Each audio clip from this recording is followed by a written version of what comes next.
வணக்கம் அனைவருக்கும்.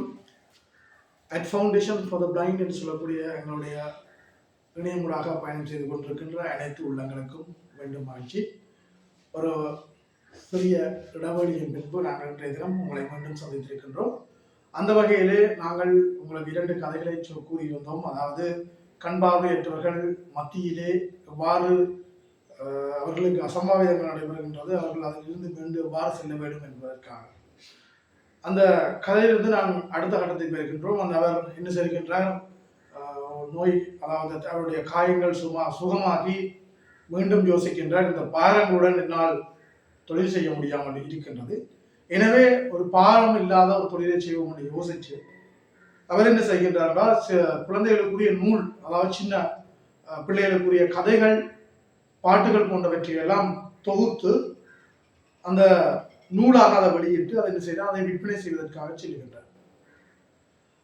அப்ப செல்லும் போது கடைகள் எல்லாம் இறங்கி செல்லும் போது அவருடைய விற்பனை பெரிய அளவிலே கிடைக்காத மட்டத்திலே அவர் என்ன செய்கின்றார், தட்டி தட்டி மெதுவாக செல்கின்றார். ஒரு அமைதியான இடம் அவர் இருக்கின்றார், இது ஒரு அமைதியாக இருக்கின்றது, இங்கே விற்பனை செய்யலாம் என்று சொல்லி அங்கே போய், அம்மா ஐயா, நான் ஒரு சிறுகதை புத்தகம் ஒன்று கொண்டு வந்திருக்கின்றேன், இதை நான் தான் தயாரித்தினால், இது மிகவும் சுவையான கதைகளை கொண்டது, சிறுவர்கள் மிகவும் விரும்பி படிப்பார்கள், இதை கொண்டு போங்கன்னு சொல்லி அதில் ஒரு கதையையும் பாய்ச்சி காட்டுகின்றார். ஆனால் எந்த பக்கத்திலும் அவருக்கு ஒரு சத்தமும் கேட்கவில்லை, யாருமே ஒன்றும் சொல்லவில்லை. அவர் நினைச்சுகின்றார், தன்னுடைய கதையை எல்லோரும் கேட்கின்றார்கள் என்று நினைத்துக் கொண்டு அவர் மீண்டும் மீண்டும் அங்கு கதைத்துக் கொண்டிருக்கின்றார். அப்போது அந்த ரோட்டு வழியாக செல்கின்ற ஒருத்தர் இதை அவதானித்து விட்டு வருகின்றார்.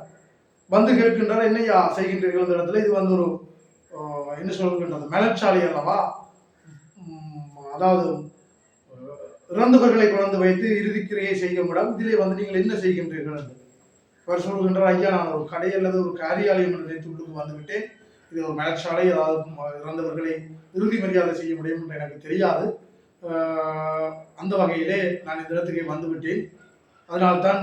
அப்போ என்னையா நீங்கள் இதில் என்ன செய்ய போகிறீர்கள்? அவர் சொல்றார், நான் ஒரு கதை புத்தகம் ஒன்றை தயாரித்து, சிறுவர்களுக்குரிய கதை புத்தகம் ஒன்றை தயாரித்து விற்பனை செய்து வருகின்றேன், அந்த வகையிலே நீங்கள் அவர் புத்தகத்தை வேண்டுமோ என்று சொல்லி அவரிடம் அந்த கதை புத்தகத்தை காட்டுகின்றார்.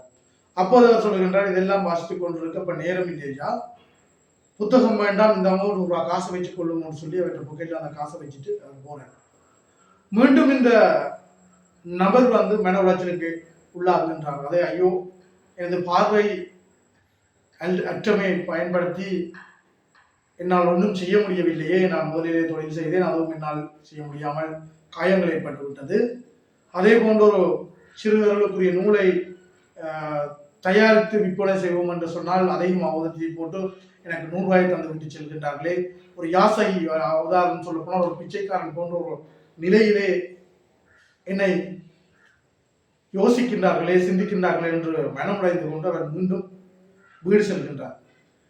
இந்த கதையிலிருந்து நீங்கள் என்ன தெரிகின்றீர்கள்? அடுத்த கட்டமாக அவர் என்ன செய்வார்?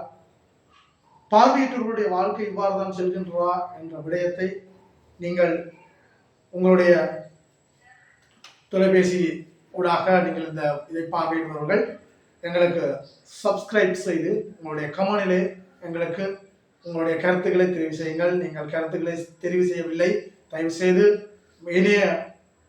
ஏனைய விடயங்களுக்கெல்லாம் நீங்கள் முன்னுரிமை கொடுப்பது போல நமது பார்வையற்றவர்களின் நிஜம் வாழ்க்கைகளே ஏற்படுகின்ற சௌகரியங்கள் சம்பந்தமாக நாள்தோறும் ஏதோ ஒரு கதையை போட்டு வருகின்றேன். நீங்கள் இதை பார்வையிட்டு உங்களுடைய பதிவை இடுமாறு மிகவும் பணிவுடன் கேட்டுக்கொள்கின்றேன். மீண்டும் ஒரு பதிவிலே உங்களை சந்திக்கும் வரை உங்களிடமிருந்து விடைபெறுகின்றேன். நன்றி, வணக்கம்.